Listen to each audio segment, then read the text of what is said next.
COHR stock analysis price predictions for Thursday. Is Coherent stock a buy? I'm about to be breaking all this down in this quick and short 1 minute video. It says we're sitting at $114.10 with a 2% correction. Honestly, I'll tell you one thing. This is such a nice and bullish market for me. I haven't made a video in like years and ages. But then I see a very consistent bullish market in this daily chart. And then boom, pre-market, I see we're down in 93 bucks. That's not so good. That's not so bullish. Probably I'm not even going to sit here and trade COHR.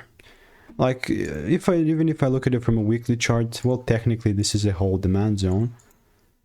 But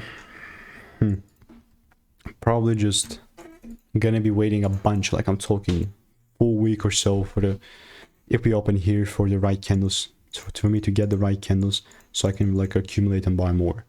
I'm just telling you, there's gonna be a lot of waiting if we open up right there.